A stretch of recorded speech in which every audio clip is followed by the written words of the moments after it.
Starmer out? Well, I mean, there's two things I'd say as well. Wes Streeting is not actually the only name being bandied around. I mean, to my surprise, John Healey, the Defence Secretary, has been bandied around as some sort of continuity candidate. And Shabana Mahmood, the Home Secretary, has also been bandied around. God so help us. It's not only Wes by any means, although, I mean, Wes would certainly be the strongest candidate, I think. But it's actually quite a difficult process.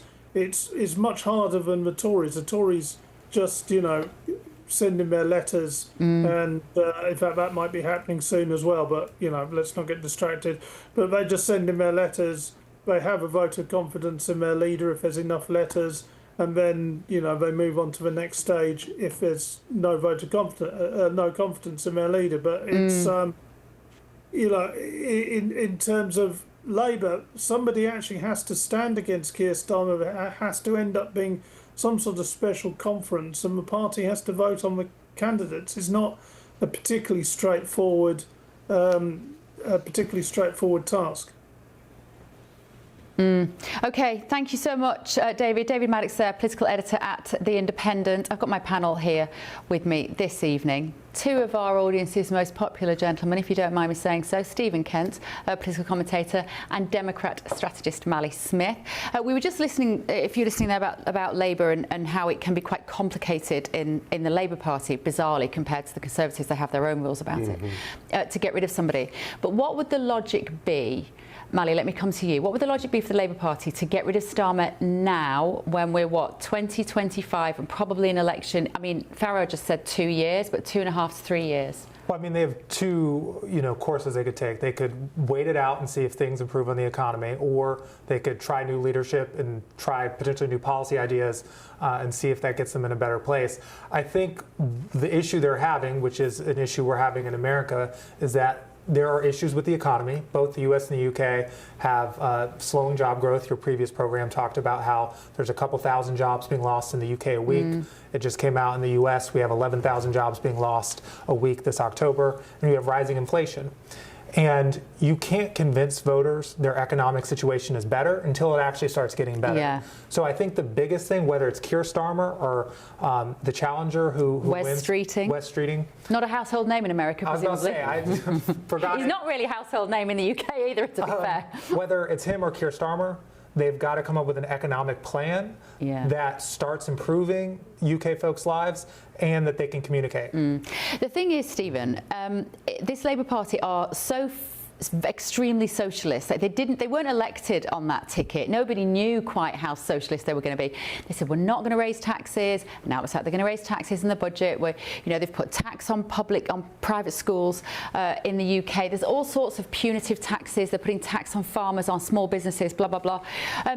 If they bring in the guy then that David just said, Wes Streeting, is a bit too right wing for them, is it a good time in an electoral cycle to literally put hard right on your political ideology? It's been pretty clear to me for at least 10 years that the people of Great Britain are crying out for something a little bit more right-wing, that the establishment system is not producing for them. Keir Starmer, initially when this guy took office, I thought he was going to be a person who tries to moderate. But again, like kind of Joe Biden, who had been around in politics for so long, I thought he was going to govern as a moderate.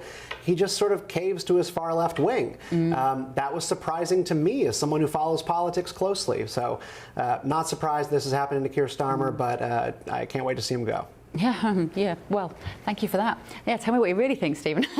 Now, our other top story, and let me know what you think at home, UGBnews.com/you'll say. Our other top story this evening is that the UK is suspending intelligence sharing with the US because of this. And the president's made clear we are not going to continue to allow these cartels to flood the United States with drugs. To every terrorist thug smuggling poisonous drugs into the United States of America, please be warned that we will blow you out of existence. You want to stop these drug cartels, you have to make it clear to them they're not going to get their boats here. Each boat that we sink carries drugs that would kill more than 25,000 Americans. We will not let that happen. It looks like a movie trailer, but those are official White House images of the government military in the US blowing up drug traffickers in South America when they're trying to enter America. We're going to, according to American reports, the UK, we're saying we're not going to be complicit in what are, we believe in the UK, to be illegal attacks. Let me speak now to security and intelligence expert Will Geddes. And also I think we've got the US angle from Patrick Murphy, who was the United States Secretary of the Army under the Obama administration. Will, let me come to you first on this. How serious is it if we stop sharing intelligence with the Americans? Well, it's a difficult one, Bev. Good evening. The fundamental problem that we have is that in terms of any complicit agreement with intelligence that could result in kinetic attacks, and when I say kinetic attacks, those are the sort of attacks that we've seen where there have been airstrikes against particular boats that may be obviously part of the cartels and could be carrying drugs. It's not to do with interdictions, which is where the conventional sort of marine-based or maritime-based craft would intercept these kinds of boats. And as a direct result, there's all sorts of issues about the infringements on international waters, and that these aren't done within in actual sort of territorial waters. And there is also the issue that since the beginning of September, there's been some 19 or so of these kinetic attacks, resulting potentially up to allegedly about 75 fatalities as a result. Yeah. So the UK providing intelligence that could assist in these kinetic attacks could really ultimately have us as complicit and cooperative in those.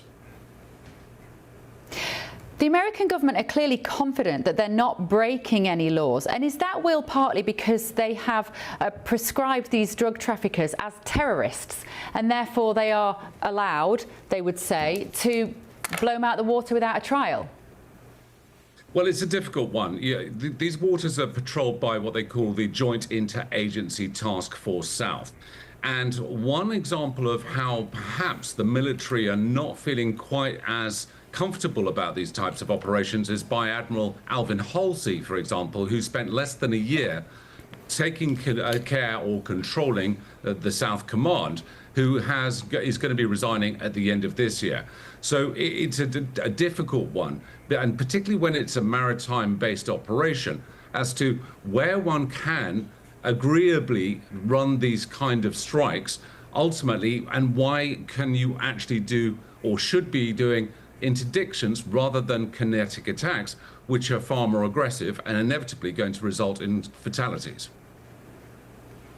OK, let's bring in Patrick Murphy then, who was the United States Secretary of the Army under Barack Obama. Good evening, Patrick. Thank you for joining us. First of all, your assessment of this action on behalf of the Trump administration, looking at these boats, presuming that they're drug traffickers, presumably having very good intelligence on that, and then blowing them to smithereens. We know there's probably 75 at least people who've died so far. Under what jurisdiction does President Trump think he has a right to do this? I'm not quite sure of this, and I'm not in the Pentagon anymore. And as you know, my background is I was a soldier for a long time, 2 combat deployments, including the invasion in Iraq. What I will say is this: the most solemn duty of a government is to keep our families safe. And yes, there is a fentanyl crisis and a drug crisis, but the fentanyl isn't even coming from Venezuela; it's coming from Mexico. So that's why a lot of Americans are really concerned that one person is making this decision. They're not going to Congress. They're not even letting Congress know what's going on, what we call the Gang of Eight. And what it is a breach of international law. And we have incredible partners like Great Britain that are now saying, hey, we're going to withhold some intelligence. And so, yes, am I going to lose sleep that there's low-level, operatives, drug operatives, that are being killed? No, but what I am losing sleep over is the fact that we're letting these low-level folks let us breach international law and then strain our relationships on allies, strategic allies that we need, especially during these moments in history. So what kind of conversations then do you think will have been going on behind the scenes with the American decision makers and the British and their British counterparts in the intelligence services? Well, it's probably the same conversations that are happening, in Great Britain. folks in the street will say, you know, the folks who don't necessarily know, like, well, there's a war on drugs. I mean, that's a slogan. There's not a real war on drugs. It's not a state actor versus state actor. This is a state actor, the United States, taking an act, you know, against individuals. So what's at issue here is that, you know, you don't have authorization from Congress, which is what you need. It's literally written out in our Constitution. I spent years of my life teaching constitutional law at West Point, the United States Military Academy at West Point. Excuse me. And so, you know, what you're seeing here is a breach of not just our norms, but international law. And that is not just a good look. It's not the right thing to do when you have one person, you know, taking these actions against criminals. And, you know, you'd hate to see American citizens, you know, killed the same way.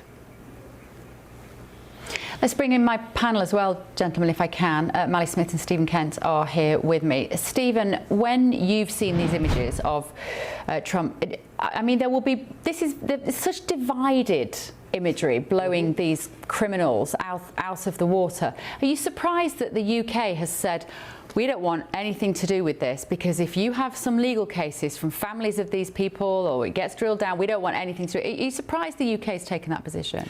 I am surprised that the UK has taken that position, but, you know, I'm a political commentator, not a national security expert. So I want to try to stay in my lane to a certain extent and say that nobody on Main Street cares about this one iota. Now, there is a case to be made that there is political costs and risk to presidents deploying into foreign countries, doing deployments in illegal wars that have not been sanctioned by Congress. And Lord knows we have done plenty of that over the past 20 years since the war on terror began. But I think there's a strong political case to be made that a president can absolutely order the annihilation of drug boats coming into the country, which take thousands, if not millions, of American lives every single year. It is a hostile act, and I think we're in our rights to defend ourselves. Mally, do you agree? You know, again, I'm not losing sleep on potentially, you know, drug traffickers getting blown out of the water. I just have some questions on the efficacy of this. The reporting is that some of these boats were turning away, they were deterred, and they were going slow enough that they could be interdicted by law enforcement. So I think the Trump administration is making the case that if we blow them out of the water, that's a deterrent effect. Yeah. But I think you have to weigh that against the fact, if you have allies like the UK, which again, other than potentially Israel, Canada, the UK is our top ally, ruining that relationship or hurting that relationship to get this footage. And I also think too, there's the political aspect that the Trump administration likes putting out this footage to seem strong, and how much is that dictating their actions?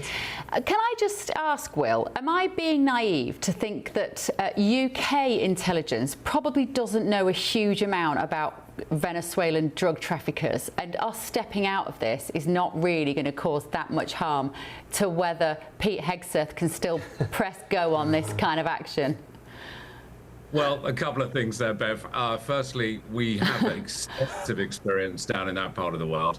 There are a lot of special forces, UK special forces operations that work with the counter-narcotics teams in various different countries, which are main producers of drugs. And they're running many sort of covert operations, which are land-based, but sanctioned by the governments, obviously, that they're cooperating with.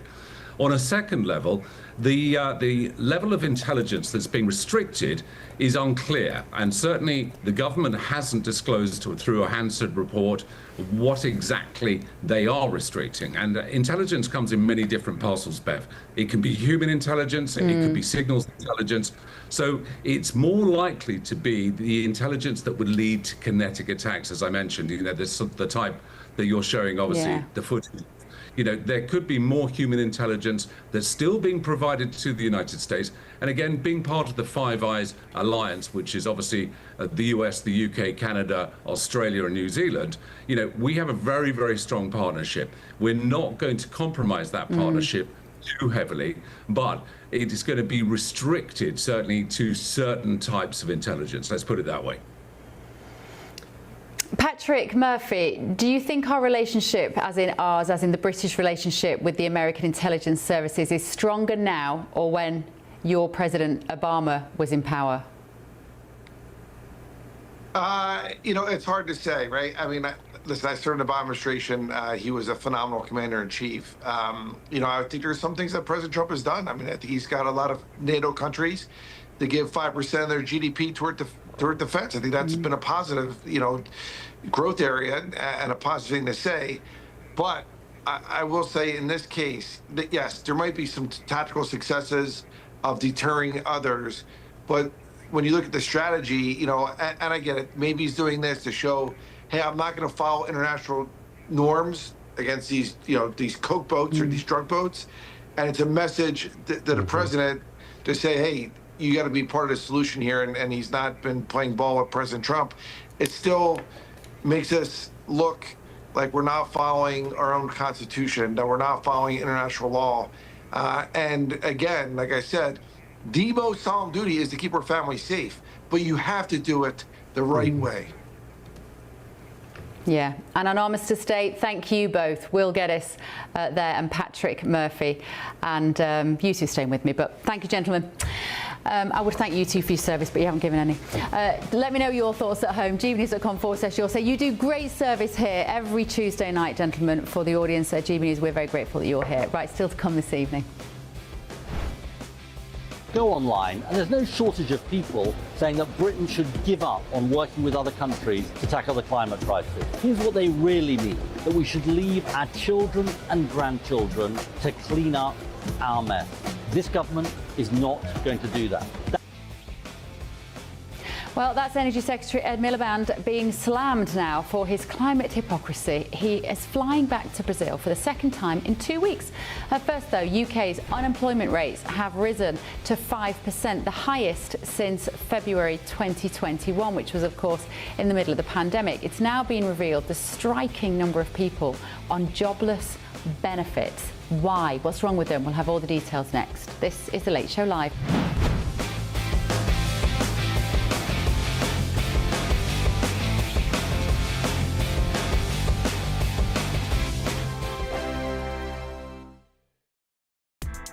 Join me, Nana Akwe, for an informative, interactive news programme with a difference. It's fun. No, he didn't say that, Dave. I'm so surprised. I think there's an element of truth to that. Join me from 3 p.m. every weekend, only on GB News, Britain's news channel.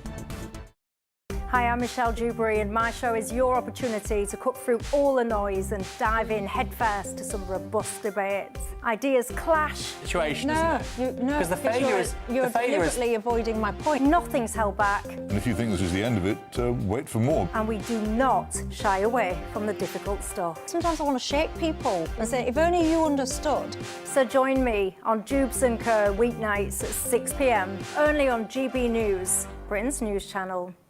Britain was once the envy of the world, but look around. A nation that no longer knows what it is or where it's going. A country that's broken. How do we fix Britain? How do we bring it back? Friday night with Matt Goodwin at 8 p.m, only on GB News. Mornings don't have to be tiresome, especially if you have the right company.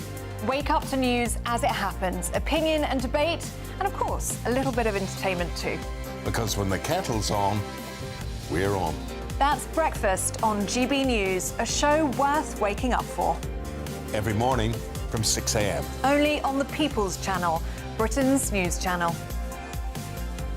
We'll spread the news, you spread the word. From the school run to the home run, watch a new show for all of Britain. He can say whatever he wants. A straight talking show where all voices are heard. And, you know, when are we going to stop talking about smashing the gangs and actually do it? With the stories that matter from every part of our country. There's a bit of a crash landing there for your Chancellor. Bold, fearless and standing up for you. That's me, Martin Daubney, 3 p.m. till 6 p.m, weekdays, here only on GB News. The People's Channel, Britain's news channel. In the GB Newsroom, we bring you the news as it happens. With our team of dedicated journalists across the UK, we're ready to keep you up to date with what's happening every half an hour, every single day. Bulletins here on GB News. The People's Channel, Britain's news channel. Westminster's full of talk, but out here, it's the real world. Am I allowed to talk now? No, that's it. This is where it matters, real people and real lives. That's what politics is all about. In fact, has Trump made a good start? No. Straight answers, no spin, and just a couple of pints. How many fingers have I got up? About 10. So join me for Lee Anderson's Real World every Friday at 7 p.m. only on GB News. The People's Channel, Britain's news channel.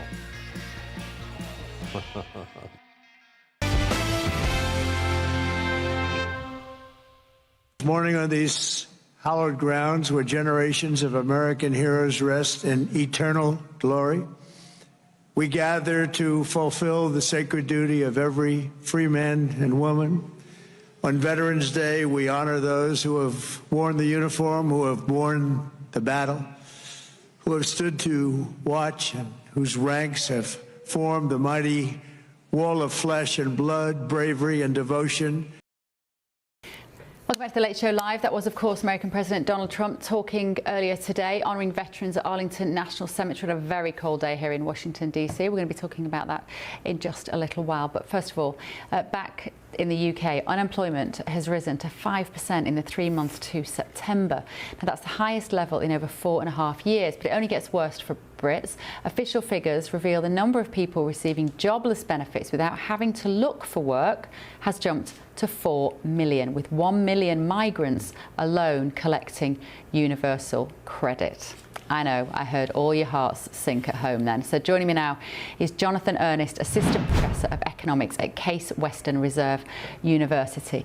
Jonathan, thank you very much. I know your area of speciality is actually American economy. When you hear those numbers from the UK, how does it compare to the US?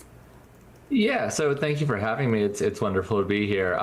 When we look at the 5% unemployment at this point in the UK, that number's a bit higher than in the US. We've seen US unemployment rise in the recent year or so, but we're at about 4.3% unemployment.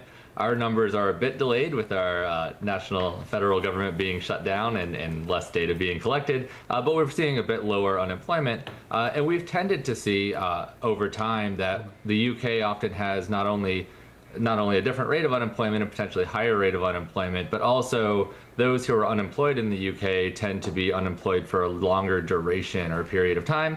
And so it's often kind of a longer period of time before those who are unemployed find work, whereas we have much quicker turnover in the US. So we have people falling in and out of unemployment much faster. In terms of recipients for all sorts of social programs we can talk more about, but we've lately been having a lot of discussion of the delay in receiving SNAP benefits, which are what used to be called food stamps in the U.S. About 1 in 8 people in the U.S. Receive some of these benefits to help buy food each month, and that hasn't been dispersed in November as we're going through this federal shutdown. So that's also been an issue as well. So different issues facing kind of each nation.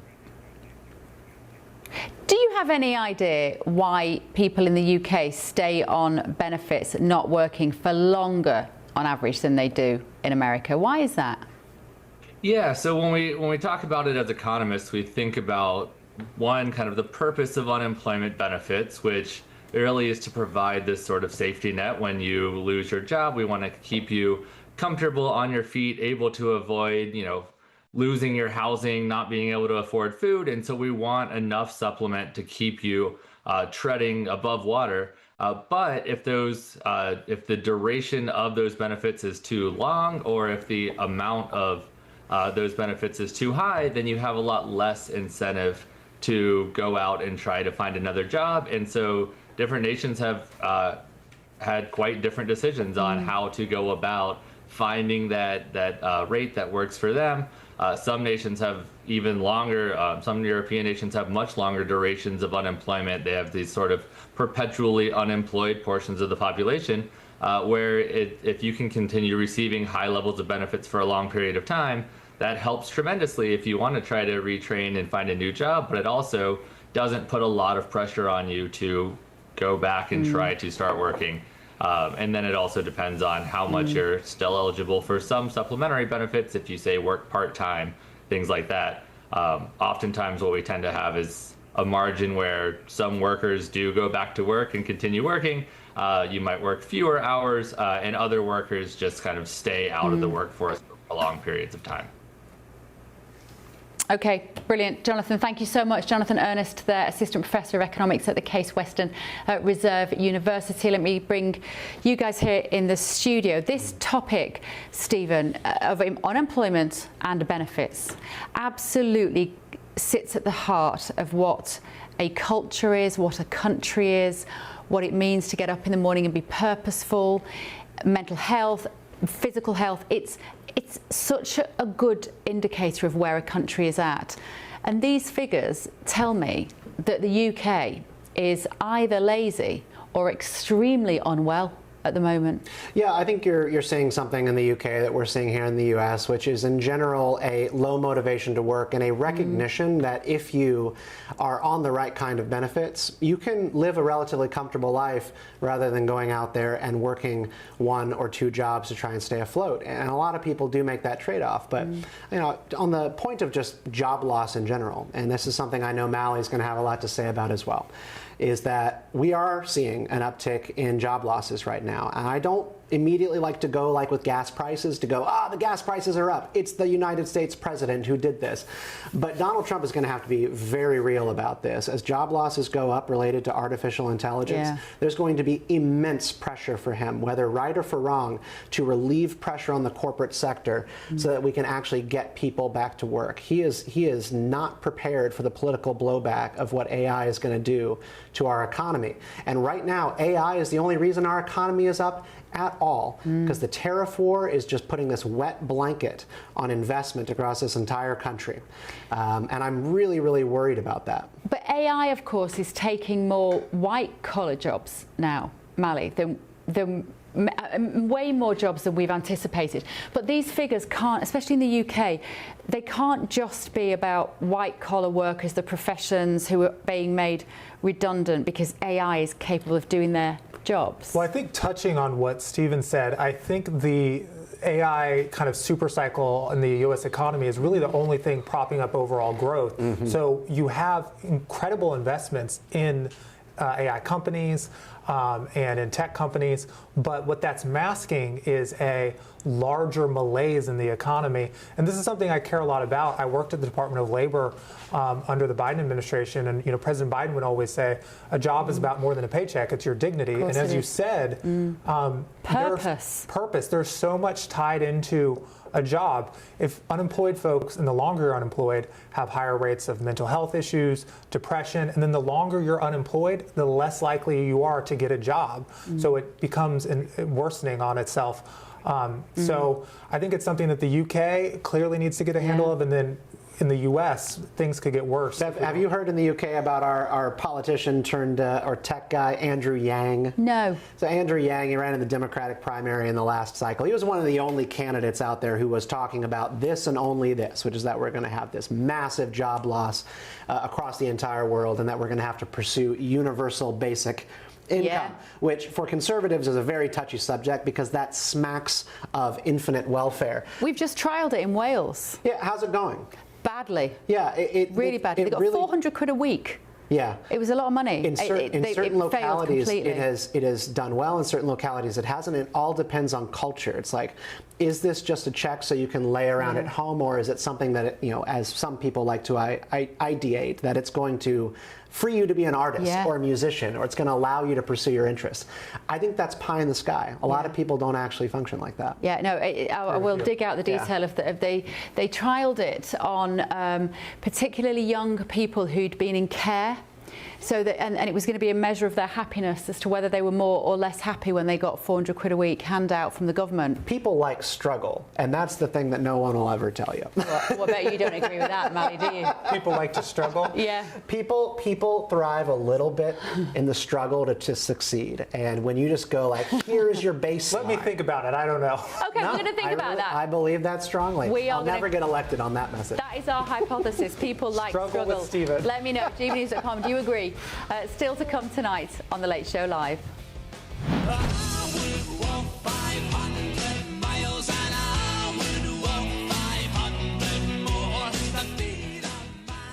eco-warrior Ed Miliband is under fire over his climate hypocrisy. You won't believe what he's done. We'll tell you in just a minute. This is The Late Show live only on GB News.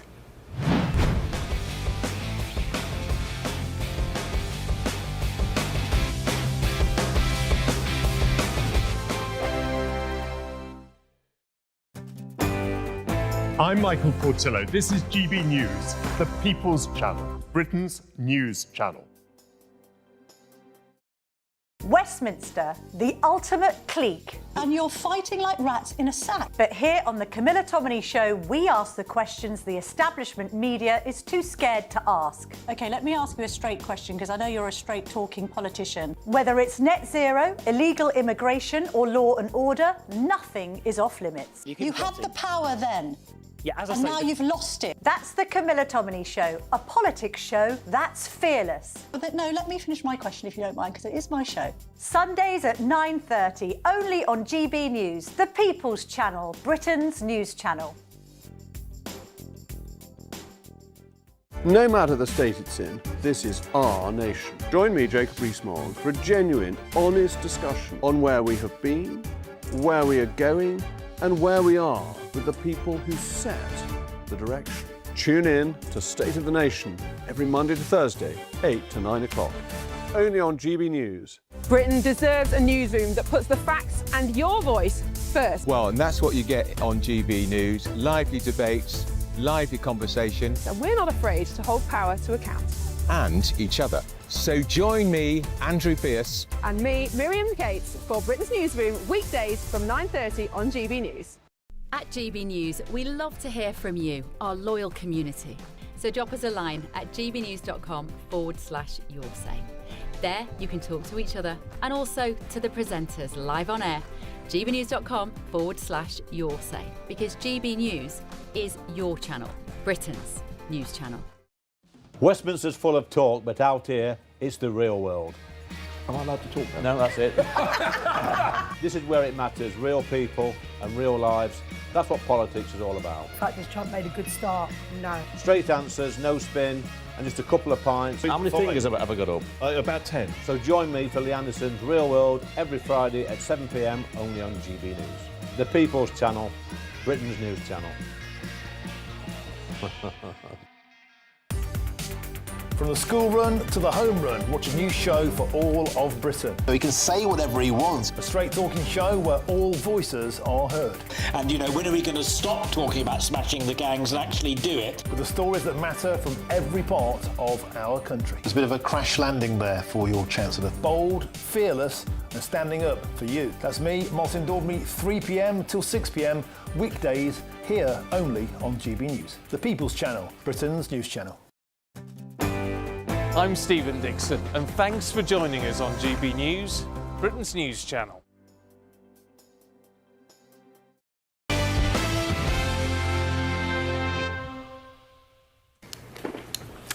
Welcome back to The Late Show Live. We've been looking into this universal basic income, and we'll tell you how interesting it is, how many countries around the world are trialling it at the moment. But first of all, Energy Secretary Ed Miliband has been slammed over his climate hypocrisy after it emerged that he will fly to Brazil twice in 2 weeks. So Mr. Miliband recently returned to the UK. Of course, we saw him at Prince William's Earthshot Prize ceremony, and is now set to fly back to Brazil for the COP30 climate summit. So these two long-haul trips mean that he'll have accumulated around 24,000 air miles, producing an estimated 3.6 tonnes of CO2 emissions. Let's go to a brilliant journalist, senior global reporter at Mail Online, Nick Pisa. Nick, thank you for bringing this to our attention. Oh, you're at a party, Nick. That looks quite thrilling. I don't know where you are. Are you in Brazil? I am in Brazil, yes. I'm at Belém, where this COP30 summit is, well, it started yesterday and is due to go on, as you said in your introduction, there for 2 weeks. There's an event being held behind me about ocean sustainability, and I thought it might make an interesting backdrop for our chat this evening. Well, it looks marvellous, Nick, but I'm always interested in what you have to say, because you are brilliant at digging down into the detail of things. So what has Ed Miliband been doing? Is it costing the taxpayer money as well, all this gallivanting around? Well, that's a very good question. We've asked the Department of Energy Security and Net Zero for those specifics, and they're saying that they haven't got them to hand for the time being, but they will release them in due course. But if you just look on the British Airways app, if you like, a return flight, we assume he must be going business class because of who he is the best part of £5,000 each way. So we're looking at, as you said in your introduction there, 2 trips within 2 weeks, 24,000 miles, 20-odd thousand pounds, plus the hotel bills. We know that they were staying in a hotel called the Tivoli, which is just around the corner from where I am at the moment, and they're charging £1,250 a night just to stay there. I can also tell you this evening that I've been given a list of the official GB delegation. It numbers 206 people. That's 206 official members of the UK delegation who are here. It's actually the second largest delegation in Europe. And again, I've asked the officials about that number, and they've been quick to point out that, well, hold on a minute, Nick, it is actually a lot less than were in Baku last year. But Baku was a lot closer. Baku was only 5,000 miles round trip. This is double. And why couldn't he just have stayed out there? He must have only been home for a few days before he's flown back again. He is. Well, from what we understand, I saw him on Thursday. He addressed a conference or a meeting on Saturday, and he flew back to the UK on Sunday. So he would have got back the early hours of Monday morning. His department tells me he's due back here on Saturday to chair a meeting, which means he'll have to fly back, I would assume, either Thursday or Friday. I would have thought Thursday, because otherwise he'll be a bit jet lagged when he lands. He may well go straight to the meeting, but as you say, it does beg the question of literally being only 4 days, 5 days at the most in the UK. I can also tell you in the interim that another minister will be coming out to take over, if you like, those few days that he isn't here, and then she'll be flying back. It's Kate White. She'll be flying back to the UK as well. So that's more air miles and more, if you like, CO2 being emitted, which is obviously what they're trying to preach us and lecture us on. And he's not alone in this. Let's be honest, Nick. Let's not just criticise Ed Miliband for this. I'm sure all of the global leaders who are there at the moment will have been doing similar sorts of trips. When you are there watching all of these people sit around talk about the fact that they cannot produce any CO2 because the world is going to rack and ruin, do you sit there and think, I'm sure we could be doing this on Zoom? What are they getting out of being there together, apart from a lovely looking party from where you are? It is. It sounds a great party, doesn't it? So, sadly, I'm not invited, but there we go. It's a great question. And in fact, again, I did put it to the Department of Energy, Security and Net Zero. And they said, well, look, hold on, Nick. You know, there's a lot of people here. There's 50,000 odd delegates. You can't really do this by Zoom or Teams. Can you imagine the chaos, the Wi-Fi connections, the simultaneous translations? It's a lot easier if we turn up in person. And that was their reason for coming out into this 2-week summit. And do you know what? It's a lot easier if we all drive diesel and petrol cars. It's a lot easier if we're just allowed to keep our gas boilers, isn't it? This is the thing. It's one rule for them, Nick, and another rule for us minions. There is a party and we are not invited to it. How do your readers at the Mail feel about this sort of story? Well, I think they're outraged. I mean, I say I think it's probably a good guesstimate that we're looking at best part of north of £1 million for this. We know that last year in Baku, through a FOI request, that it was £600,000 that was spent on hotel accommodation. So, okay, they're saying it's less than half the delegates, but I know from asking around at the hotels and from making my own inquiries, they have absolutely skyrocketed the prices here. It's absolutely ridiculous. And so that Tivoli hotel where the UK delegation is staying is charging £1,250 a night to stay there. And if you're there, Rachel Kite, who is the climate advisor, I'm being told she is there for 2 weeks. I mean, just do the maths, really. It's ridiculous, because obviously eating out, expenses, the flight out here, it's a hell of a lot of money. It's outrageous, and well done, Nick. You're literally doing God's work out there. Thank you so much for your contribution to the media world and shining a light on these sorts of issues. Nick Peaser there, senior global reporter at Mail Online. Let's tell you what a spokesperson for Ed Miliband has said. They said The UK government is at COP30 to tackle the climate crisis and protect our way of life by working with other countries. Oh, thanks. That is why the Energy Secretary, alongside the Prime Minister and the Prince of Wales, attended the World Leaders Summit in Brazil last week. Any emissions from attending COP are dwarfed by delivering our agenda. They go on. Whilst back in the UK, the Energy Secretary continues to be the lead UK Minister for negotiations and remains in close contact with Minister for Climate Katie White, who's having 2 weeks in a £1,200 a night hotel, the negotiating team and Rachel Kite, who are at COP30. I don't know how they can sit in those rooms and not be embarrassed at the hypocrisy and the inauthentic nature of those sorts of trips. Let me know what you think. gbnews.com/your say. Still to come tonight on The Late Show Live. We're going to look at tomorrow's headlines before they hit the shelves. This is The Late Show Live, only on GB News.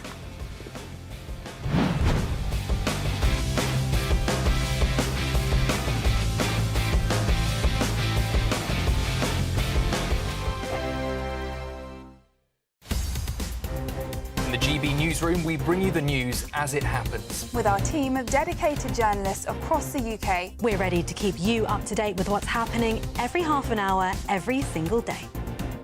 Bulletins here on GB News, the People's Channel, Britain's news channel. Mornings don't have to be tiresome, especially if you have the right company. Wake up to news as it happens, opinion and debate, and of course, a little bit of entertainment too. Because when the kettle's on, we're on. That's Breakfast on GB News, a show worth waking up for. Every morning from 6 a.m. Only on the People's Channel, Britain's news channel. We'll spread the news, you spread the word. Westminster's full of talk, but out here, it's the real world. Am I allowed to talk No, now? that's it. This is where it matters, real people and real lives. That's what politics is all about. In fact, has Trump made a good start? No. Straight answers, no spin, and just a couple of pints. How many fingers have I got up? About 10. So join me for Lee Anderson's Real World every Friday at 7 p.m. only on GB News. The People's Channel, Britain's news channel. At GB News, we love to hear from you, our loyal community. So drop us a line at gbnews.com/your say. There you can talk to each other and also to the presenters live on air. gbnews.com/your say, because GB News is your channel, Britain's news channel. Join me, Nana Akweer, for an informative, interactive news programme with a difference. It's fun. No, he didn't say that, Dave. I'm so surprised. I think there's an element of truth to that. Join me from 3 p.m. every weekend, only on GB News, Britain's news channel. You want to know what's really going on in the corridors of power? Labour don't know what to do with you half the time, and that makes you quite lethal in the chamber. Get behind the headlines with Chopper's Political Podcast. Join me, Christopher Hope, as I sit down with the great and the good of British politics. We'll see where this ruling takes us. These are the stories shaping our nation. Chopper's Political Podcast, available now on all platforms. Listen in and stay ahead. Hi, I'm Michelle Dewberry, and my show is your opportunity to cut through all the noise and dive in headfirst to some robust debates. Ideas clash. Situation, No, Because the failure is... You're deliberately avoiding my point. Nothing's held back, And if you think this is the end of it, wait for more. and we do not shy away from the difficult stuff. Sometimes I want to shake people and say, if only you understood. So join me on Jubes & Co. weeknights at 6 p.m, only on GB News, Britain's news channel.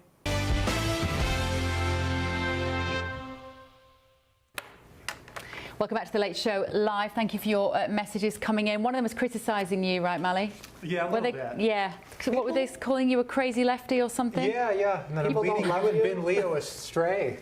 Yeah, apparently you've been leading me and Ben astray. No, we love having you here. Right, so let's delve into the main stories on the front of tomorrow's newspapers and bring in Paul Cox down the line from London. Paul, thank you very much for joining us. It's always so nice to see you. Right, let's have a look at the front page of the Daily Telegraph. They are, of course, got this massive picture of the now former Director General of the BBC, Tim Davie, on the front page with a quote from him saying, "We are the very best of society." Defiant Davie blames BBC's enemies for bias scandal. Now, of course, President Trump will be looking at this front page. That's going to wind him up a bit, isn't it? Let's have a listen to what Tim Davie said earlier today. Seen the BBC go through very tumultuous times, and they can be discombobulating. You can ask questions of, where is the BBC going? Are we rudderless? What happens to the future? And they're stressful, they're difficult, and maybe one of my biggest emotions at the moment is I care desperately about the organisation. The thousands of people who work for it, with every cell of my body, I think are absolutely wonderful in what they do. And I think, we all need to be looking after each other and making sure we set everything in context. We've got a bit of breaking news for you now as well on the Late Show Live, because American President Donald Trump has just said in the last few moments that he has an obligation to sue the BBC for misrepresenting his comments on that editing on Panorama. He said, well, I think, when asked by a journalist, are you going to sue them? He said, well, I think I have an obligation to do it. I guess I will have to. What are the BBC doing, Paul Cox? Because that town hall that Tim Davie gave today to his employees at the BBC was not at all contrite. He showed no sense of regret, and all he did was talk about the BBC and what a wonderful organisation it is. He's getting it all wrong, and he's going to be winding up the president. Yeah, well, that's very true. From that perspective, he's not going to be helping the Beeb fight this battle with President Trump, who's not just the most litigious president we've ever had, but probably one of the most litigious men ever to have lived. So I think he's had like 4,000 plus litigations that he's either fought against or advocated for himself. So I wouldn't have this fight with him. I'd probably just apologise. But I'm very unlikely to get sued by Donald Trump, thank goodness. What I would say, though, is I know he was talking to an audience of BBC staff members there, but there was an incredible arrogance about it that stood out to me.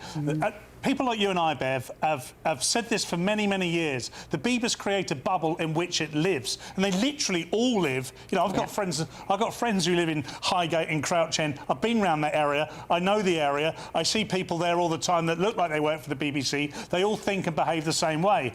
And he's forgetting this is what's led them to this problem. The BBC is not impartial. The BBC is an opinions factory for people with the same opinion, and they need to start admitting that. Now, once they admit that and maybe go subscription-based, the BBC can do as it likes. All the time that British taxpayers are paying for it, then they need to start thinking about people outside of that bubble, Bev. Yeah, Mali, your thoughts on this story? So I have two thoughts. First, I like the BBC, but that response that we're the best of society is tone deaf, especially in a crisis. So I don't really understand what his crisis comms was doing there. And then the second thing, I think it'll be interesting to see how this plays out, because Trump has sued a lot of media organizations, but those lawsuits have been settled because the media organization just doesn't want to deal with having Trump on their wrong side, and they're worried that their larger corporate overlords are going to get hit because they can't merge, and the Trump administration is going to block the merger. The BBC doesn't have that issue, so if there's a legal fight, maybe there's a diplomatic reason they settle, but they're not going to have the same financial reasons that it will be a diplomatic issue regarding their license. Yeah. Right, we're going to talk about this a lot more in the next hour, gentlemen. Remember, no adverts in the next hour, but also we're going to talk about the fact there's going to be no visas for fatties here in America. Controversial.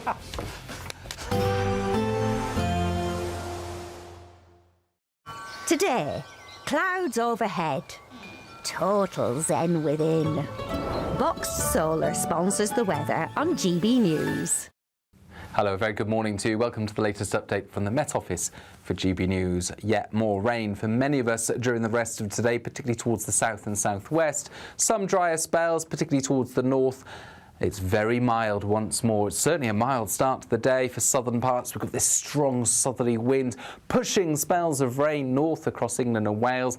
After the heavy rain in the south first thing, it does brighten up through to the southeast. It stays very mild, whilst the heaviest rain pushes through Wales into the Midlands and the east of England. Further north, a little colder for northern Scotland, along with some outbreaks of rain or showers.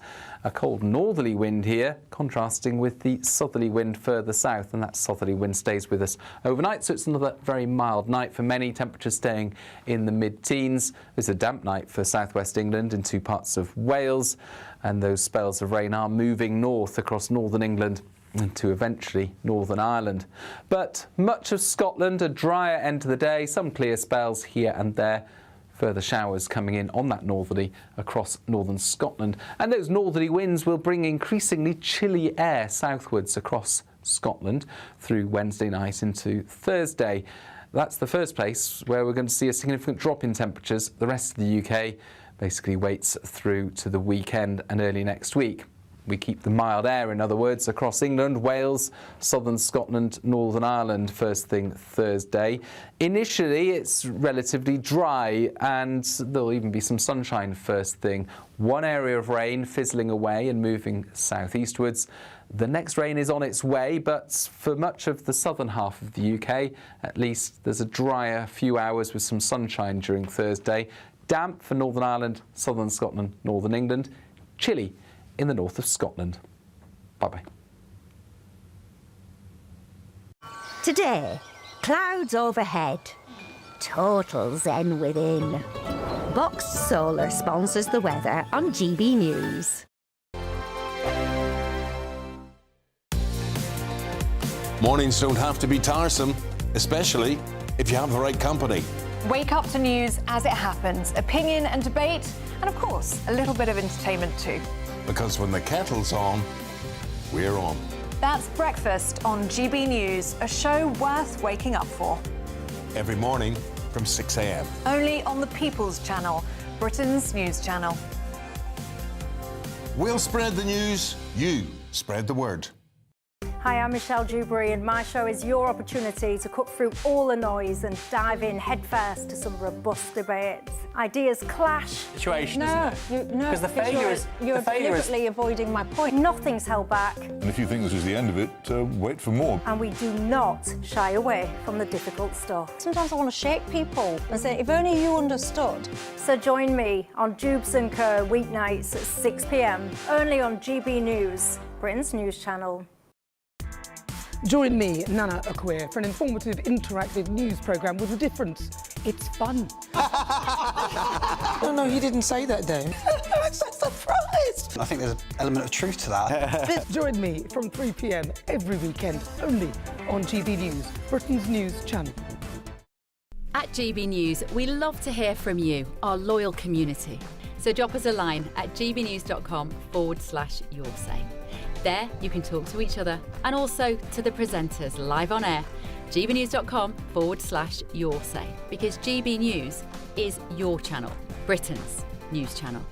Westminster, the ultimate clique. And you're fighting like rats in a sack. But here on the Camilla Tominey Show, we ask the questions the establishment media is too scared to ask. OK, let me ask you a straight question, because I know you're a straight-talking politician. Whether it's net zero, illegal immigration or law and order, nothing is off limits. You had the power then.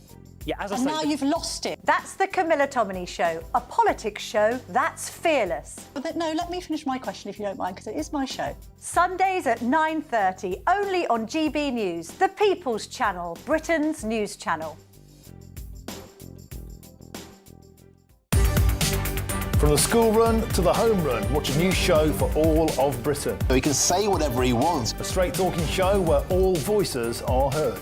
And, you know, when are we going to stop talking about smashing the gangs and actually do it? With the stories that matter from every part of our country. There's a bit of a crash landing there for your Chancellor. Bold, fearless and standing up for you. That's me, Martin Daubney, 3 p.m. till 6 p.m, weekdays, here only on GB News. The People's Channel, Britain's news channel. I'm Tom Harwood. This is GB News, Britain's news channel.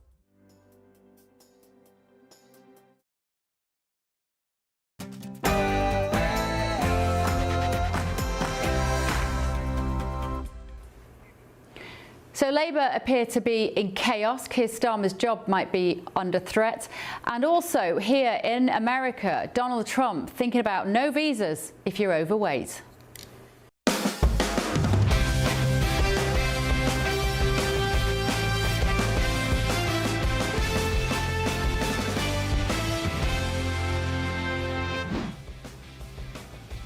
On The Late Show Live tonight. Nothing to see here. Please disperse. Nothing to see here, please. Nothing to see here. So the Labour Party appears to be in the early stages of a war. Tonight there are widespread reports that Wes Streeting is plotting to oust the PM, but the Health Secretary is saying no, I am not. But do you think there is no smoke without fire? We're going to get all the inside details from a top political journalist elsewhere tonight.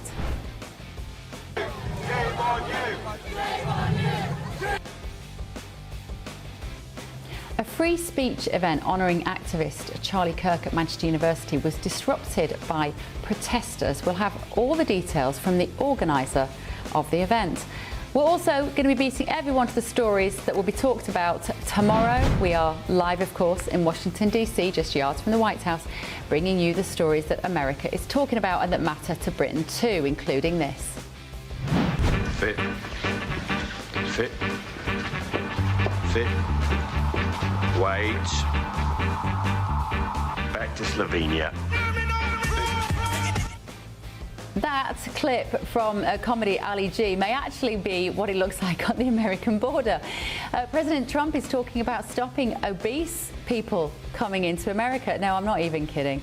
Some breaking news in the last few minutes. In fact, American President Donald Trump has said that he has an obligation to sue the BBC for misrepresenting his comments ahead of the January the 6th, 2021 attacks on the US Capitol. He said when asked by a Fox News reporter, well, I think I have an obligation to do it. I guess I'll have to. Should he? I'm Bev Turner. This is The Late Show Live. Welcome to the second hour. We've got all the stories you're going to be talking about later today, more debates and zero ad breaks. Don't go anywhere.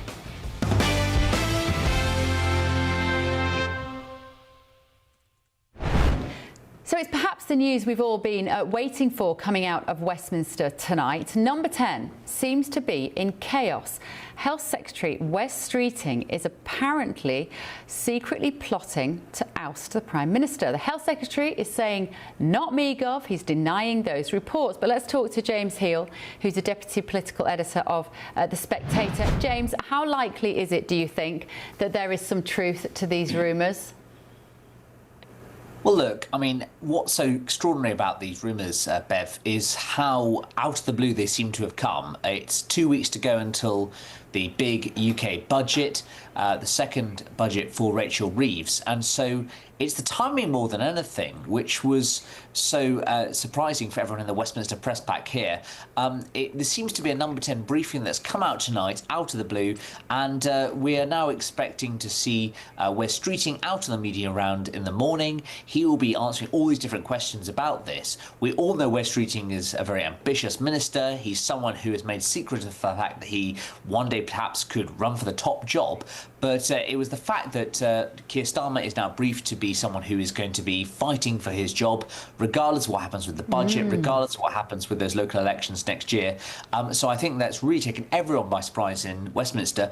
And speaking to MPs tonight, Bev, is really that sense of shock and surprise. Again, at the timing of this wasn't a big event. This was just a briefing that happened to end up at different places, like The Guardian, like The Times. And so I think that everyone will be really surprised to see what's gone on and see what Wes Streeting has to say in 5-6 hours' time. I'm interested in the timing of this, James. Like you say, maybe it's a surprise, but if you were Wes Streeting, you want, when the budget happens in a couple of weeks and everyone's going to feel poorer, angry. I'm not sure, again, I'm not sure there's anybody that's going to be happy after that budget, regardless of where you sit on the socioeconomic scale, let's say. Does he want people to have him in mind? It's a very clever way of putting yourself front and centre of an alternative when the British public are going to be looking at their bank accounts and going, well, I don't trust this guy. Who is there? Oh, Wes Streeting. Maybe that's his logic. Well, look, I think that there's been a suspicion on the part of some people in Number 10 about who might be a challenge to them. I think that there is that sense of paranoia that's been creeping into certain people who are close to Keir Starmer, and so they've tried to fire this preemptive shot tonight. And it was quite striking seeing this briefing coming out earlier, being like, Keir Starmer will challenge anyone who comes for him. Well, yes, you'd expect the Prime Minister to do so, not least, of course, because he won a big general election majority just 17 months ago. So I don't think it's necessarily anything on the part of Wes Streeting. And of course, it's worth noting that on the record tonight, Wes Streeting's key aides are all saying, look, nothing to do with me, Gov. I do think, though, that it's very obvious that people are thinking about who might succeed Keir Starmer, given he seems so unable to meet the moment, as it were. And so I think that even these conversations are not happening with Wes Streeting's knowledge, they're certainly going on. James, how popular is Wes Streeting amongst his colleagues in the Labour Party? Yeah, pretty popular. I'd say that on the right, he's certainly seen as the coming man, the crown prince. But of course, those within the party might necessarily, if you're quite factional, want someone on the soft left. Hence why Angela Rayner was, until recently, the favourite. Interesting. James, thank you so much. It was one to watch that, no doubt about it, in the next few days on GB News. James Heal, their Deputy Political Editor of The Spectator. Right, let me just remind you that my panel are still with me. Political commentator Stephen Kent and Democrat strategist Mally Smith are here with me. Gentlemen, we want to move on to this story, but I just wanted to let our audience know you're still with me. And also, do you know what they say every week when you're on? We don't know anything about these guys, so if you could just come up. Did you tell us last week? I tried a little bit, but I always, we always bungle my personal biography. And Mally did it direct to camera that's right. time. So I'll do mine. I'm Stephen Kent. I've been a political writer in Washington, D.C. since 2016. Came to this city to pursue politics, and have just been a commentator working in this town, observing the changing of power. Oh, thanks for sharing, as they say in these occasions. So thanks for sharing. Mally? My name is Mally Smith. I've worked in politics as well. I've worked on the Harris campaign, the Biden campaign, and the Clinton campaign. It's okay. Things will get better for you one day, Mally. Okay, we won one of those campaigns. We're good. And worked in the Biden administration and lived in the UK when I was at the University of Cambridge. There we go. Right, good. We did do that last week, but we got new people tuning in all the time to the Late Show Live. I think it's important. Right, moving on. President Donald Trump has issued a new directive that you're going to love this, to ban obese foreigners or people with diabetes from obtaining visas to live in America. So these new guidelines instruct visa officers to reject applicants who may be eligible for public benefits. So it's part of the president's hardline crackdown on immigration. It's to prevent people becoming dependent on public benefits and draining American resources. So should the UK take a page out of Trump's playbook? Let's get the take of plus-size model Eva Believer now. Eva, good to see you. I'm guessing, Eva, you cannot believe this story. Good evening, my beloved GB News. Well, I mean, that's the situation. I expected so much more from Mr. President, and right now I'm getting disappointment notes. It is pretty ridiculous, let's say, because banning foreigners from the country where population actually is obese, probably 50%. Of the population. That's why I do not understand. First of all, to start with, how do you define who's obese? For example, I am obese technically, right? Numbers, if we're taking numbers, but I'm physically active. I'm perfectly healthy. I'm standing on the heels 8 hours a day, sometimes even more, because I do plus size modeling, I do fitting modeling. I mean, I'm really active. I walk miles and miles while bloody London transport fails on a daily basis. So I do not understand why, for this reason, I should be banned from coming to America. But the thing is, Eva, I'm going to bring my panel in here because we're all slightly giggling, and we love your honesty about this. And I have to say, standing in your heels for 8 hours a day, that's going to play havoc with your knees and your hips in the long run, love. I'm just saying, you're getting a terrible lower back. But let me bring in my boys here as well, Mally and Stephen, because the logic here, fellas, is that if you are overweight, you may be beautiful on the outside. Eva is beautiful. But your insides are going to be covered in visceral fat. You're more likely to die of a heart attack. You're more likely to get diabetes. You're more likely to drain the health service. Stephen, is that the logic? Yeah, so First, a piece of misinformation to clear up. There is a definition to obese. It's 30 body mass index, BMI, or higher. And also, obese people are not a population. I think something that has gone wrong in the culture conversation is that obesity is not an identity, it's a medical condition. And part of sort of the left's general culture war vibe has been to give everybody an identity claim of some kind based on anything that they want to feel proud about. And you know what? I want people to feel good about themselves, but society and government is under no obligation to lie about health conditions and comorbidities associated with those health conditions. And the United States government has always required self-sufficiency for people migrating to this country legally and asking, can you sustain yourself? And so, immigration agents have been instructed to gauge whether or not people are coming here in order to use healthcare services for their conditions that are going to be a burden on the taxpayer. They want to make sure that they can pay for themselves. Eva, if you want to respond to that. Well, I pay for myself all my life. As you know, in the UK, you just need to pay if you want to survive health-wise, even going to dentist or whatever. So I don't have a problem with that. But as I said, again, technically, I am obese if you take numbers, but I never feel like this. And I understand when you guys say, oh, standing on the heels 8 hours a day will get your knees, your back. I'm working 15 years as a fitting model. I work 6 days a week and I'm perfectly fine. Because I'm going to pool, I'm going to gym, and Eva, believe it, one of the things that is important to note about the memo that the Trump administration sent out is that they're asking immigration agents to gauge, quote, whether or not the person has adequate financial resources to cover the costs of care in their life. And so they're not actually setting a line and going, this person's obese, this person's not. Like, that's not what's happening.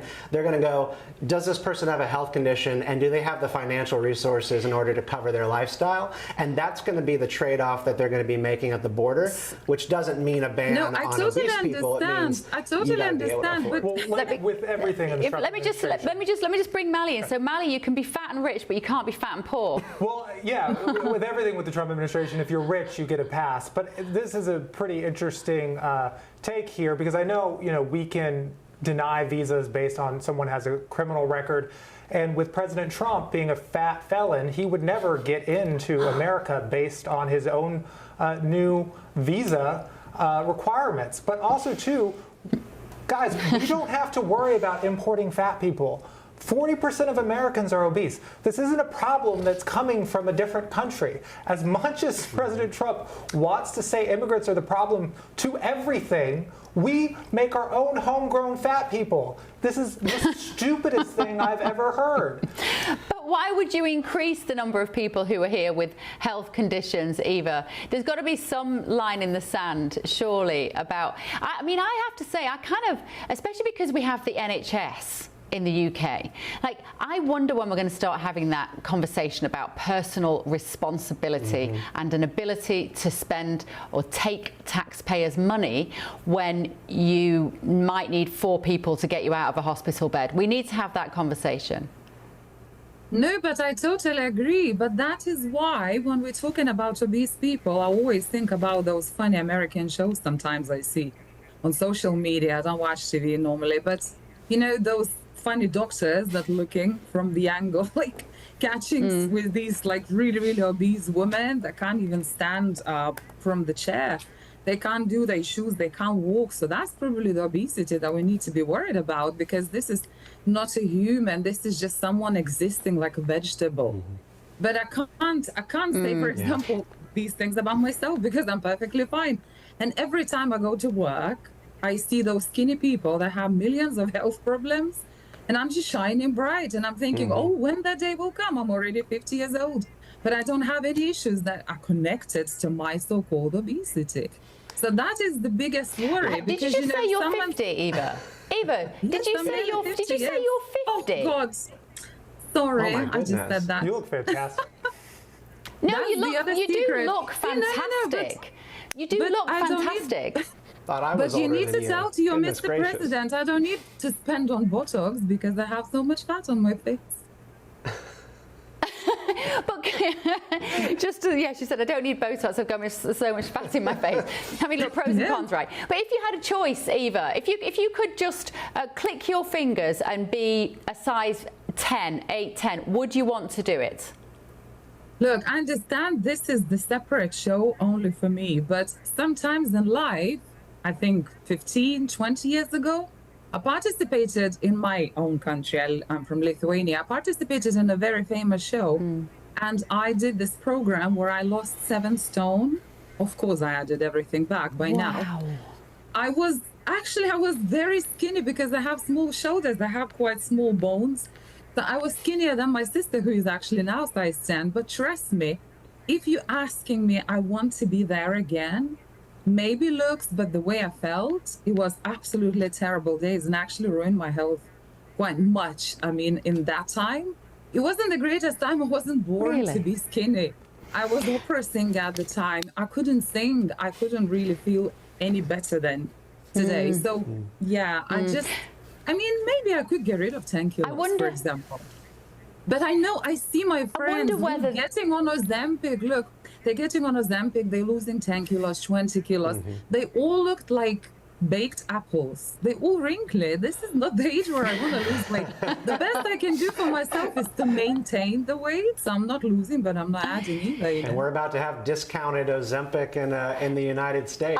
I'm interested. Yeah, I'm interested in that because, of course, Donald Trump at the moment, President Trump, under Bobby Kennedy and the Make America Healthy Again agenda, they are discounting weight loss injections here in the States as one tool in the armory, as Bobby Kennedy said, to help people get fitter, which I guess this stopping people coming here who are too big to be healthy is just another one of those measures that they're taking. So that I guess maybe, Stephen, in 4 years' time, they look at the statistics and they go, wow, we have massively improved the health of this country. So yes, you know, we have to think about things in long-term arcs. And one of the things that's going on with the GLP-1 drug discounts in the United States is that the United States is going to, you know, subsidize and invest money into discounted shots for people who want to use these weight loss drugs. That's going to be fantastic. It's going to cost a lot of money in the short term, but we're going to see over 10 years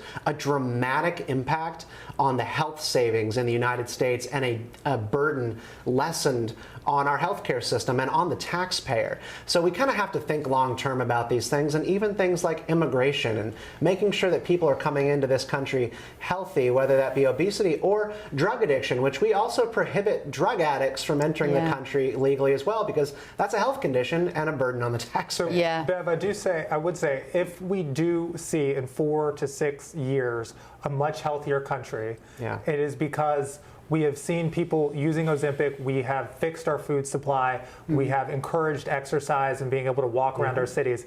It's not because we closed our borders to fat people from other countries. Because again, the fat people in America are homegrown. That's I've noticed.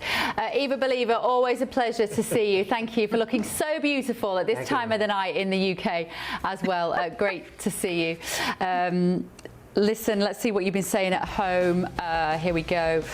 If the BBC is that bloated, careless and ignorant, they need a reality check. Just like the government, they will not get it with a guaranteed income via the TV licence. Lots of you getting in touch this evening.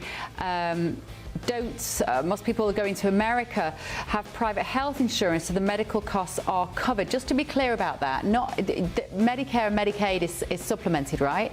Yes. But one thing I just wanted to say, I think we need to bring Eva Believer to the United States. You know, I want to have a night out on the town in She'd DC. get on great with Donald Trump. We need to bring her into the city and show her the night. What do you mean Medicare and Medicaid? But in terms of your health care, because people are saying, well, hang on a minute, you pay for your own healthcare here. Mostly. If you're old, if you're very old, you're on Medicare. If you're very poor, you're on Medicaid, and then people are screwed if you're kind of in between and don't have it through your job. Yeah, which is why it's tied to your finances. Right, still to come this evening on The Late Show Live.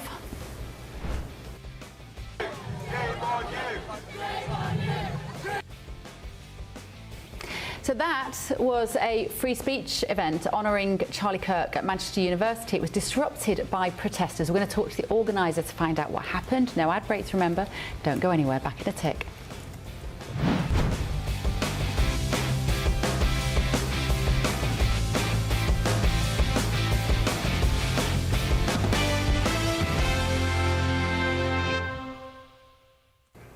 So joining me now is the organiser of that event in Manchester, university student, Joanne Mankell. Joanne, I hope I've pronounced your name correctly, unless it's Joanne. Thank you very much, Joanne. Okay, great to see you. Fellow Manchester University student myself, so disappointed to hear that this protest was disrupted. What happened and what was the point of the gathering in the first place? Yeah, so we were organising a vigil, a memorial for Charlie Kirk, and I'm part of the Pro-Life Society, so he's a champion of the pro-life movement, and we wanted to honour his legacy and his work. And the students in Manchester of the anti-fascist thought came out to disrupt us and to interrupt, as they have done before often. Yeah. So how many of you were there in the first place to honour Charlie and to raise awareness of an anti-abortion, pro-life message, and also presumably free speech is part of the message you want to get across whenever you talk about Charlie Kirk, because that's fundamentally what he believed in. How many people were there to support your demonstration? I would say there was about 20 to 25 of us. So okay. That's not including the committee as well, who helped organise it as well. But there's a big crowd there behind that we've just seen. So is that the crowd behind the protesters? That's right. Yeah, they really came out in droves. And they said, if you're listening on the radio, they have these banners that says, destroy the pro-life society, your memorial sucks, does that say? Yeah, that's right. I can't quite see the other banners. What does that mean? Well, since the foundation of this society around 2 years ago, we've had plenty of these kind of protests. They keep coming. Disrupting our events. They've blocked our entrances and exits from buildings and into buildings, and have just sort of tried to be a nuisance, really. But we're going on strong. We keep going. They haven't silenced us so far, and I don't think they will silence us in the future, because we really believe in what we do, and we do so peacefully. We don't feel the need to intimidate or to bully, and I think the true views and the true matters of this world will eventually overcome the false ones. I find it fascinating to see those signs with feminists fight fascists. As somebody that literally studied English at Manchester, a big part of that was feminist literature. I just want to talk to some of those people and say feminism is about choice, really, and it is about supporting people who don't want to have abortions. It's about supporting people who do want to have abortions. You and I would disagree on that, Joanne, that it should be personal choice, but I absolutely respect your right, absolutely, to stand up for what you believe in. And if you want to pick up a microphone in St Peter's Square, or wherever that is in Manchester, you should absolutely be able to do that. Did it stay peaceful there, or did it get a bit fighty? Peaceful isn't really the word I'd use. It was very loud. We were having cigarette butts thrown at us and water bottles and so on. They sort of threw over the picture of Charlie that we had there several times, and eventually managed to steal it and everything. But it's fine. I mean, to be honest, we're used to it, and we'll keep fighting. And we have to pray for these people, because that's what we're called to do. We're praying for our Yeah, and I absolutely applaud your position on that. I really do. Am I right in thinking that somebody, we're looking at the picture now, is that somebody who is effectively dressed as Charlie Kirk? If you're listening on the radio, what we're looking at here, their faces are pixelated out, but they're wearing a white t-shirt with the word freedom across it, as Charlie did, with what is meant to be a blood stain in red paint coming from their neck and down their t-shirt. That is so aggressive, Johan, as a statement. That is, I don't know what goes through the mind of somebody like that. I think it's sick. I agree. I think you know, a lot of this just boils down to tribalism. You know, they see someone who isn't on their side, who has the sort of wrong opinions, and they seem to just not be able to form any rational thoughts about that, and go into mockery and all the rest. So yes, you're absolutely right. He was there dancing and mocking, and plenty of people were. There's some pretty disgusting slogans being thrown out, but there we go. I suppose that shows you their true colours, really. It really does, giving meaning to their otherwise meaningless lives, I might venture. Thank you so much, Joanne Mankel, the organiser of the event at Manchester University. What do you make of that, guys? Mally, let me come to you first. It's just astonishing. I think that's incredibly disgusting. You can disagree with Charlie Kirk's political views. I mean, I disagree with a lot of Charlie Kirk's political views. But to reenact someone's death like that and then just being somewhat violent by these saying, like throwing things around is terrible. And I think with Charlie Kirk's assassination in America, you've really seen the polarization because you've seen it kind of break into two areas. You've seen some people on the far left say just horrific things. But then I would say you've seen people on the right who've deified him and basically are trying to use this as a moment to say if you disagree with Charlie Kirk, somehow you support the assassination of him.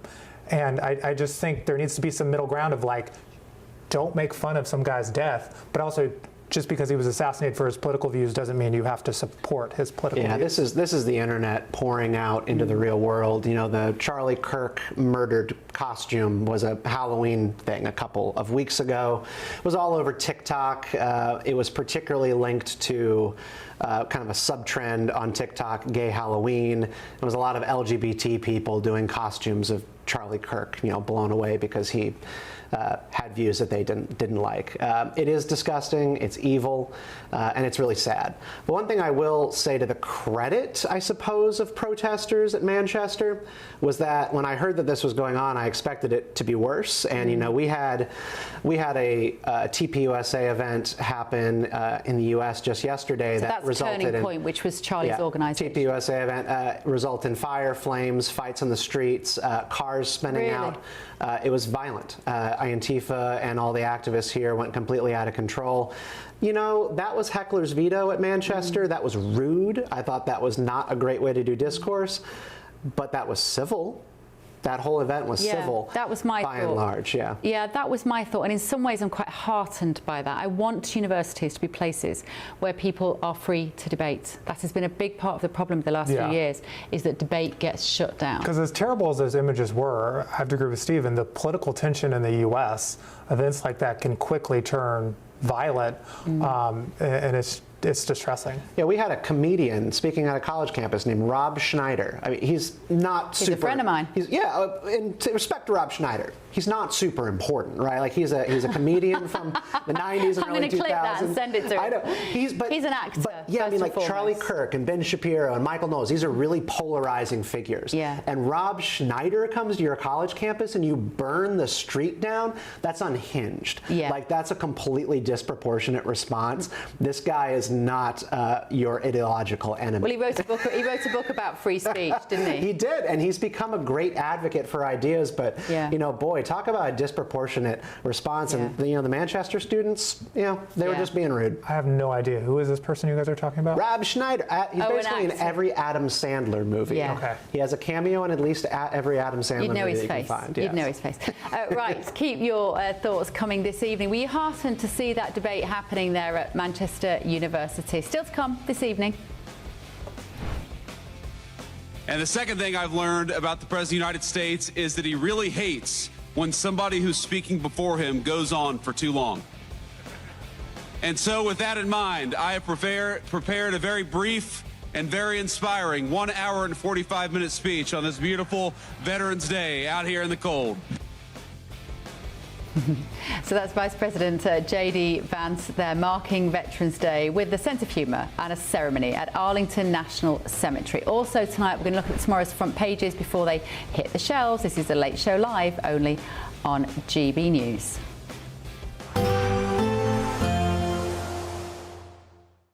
Expect warm spells with the odd rude interruption. Boxed Boilers sponsors the weather on GB News. Hello, very good morning to you. Welcome to the latest update from the Met Office for GB News. Yet more rain for many of us during the rest of today, particularly towards the south and southwest. Some drier spells, particularly towards the north. It's very mild once more. It's certainly a mild start to the day for southern parts. We've got this strong southerly wind pushing spells of rain north across England and Wales. After the heavy rain in the south first thing, it does brighten up through to the southeast. It stays very mild, whilst the heaviest rain pushes through Wales into the Midlands and the east of England. Further north, a little colder for northern Scotland, along with some outbreaks of rain or showers. A cold northerly wind here, contrasting with the southerly wind further south, and that southerly wind stays with us overnight, so it's another very mild night for many, temperatures staying in the mid-teens. It's a damp night for southwest England in two parts of Wales, and those spells of rain are moving north across northern England and to eventually Northern Ireland. But much of Scotland, a drier end to the day, some clear spells here and there. Further showers coming in on that northerly across northern Scotland. And those northerly winds will bring increasingly chilly air southwards across Scotland through Wednesday night into Thursday. That's the first place where we're going to see a significant drop in temperatures. The rest of the UK basically waits through to the weekend and early next week.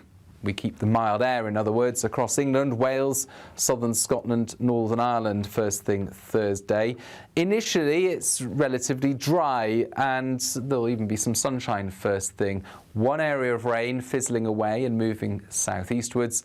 The next rain is on its way, but for much of the southern half of the UK, at least, there's a drier few hours with some sunshine during Thursday. Damp for Northern Ireland, southern Scotland, northern England. Chilly in the north of Scotland. Bye-bye. Expect warm spells with the odd rude interruption. Box Boilers sponsors the weather on GB News.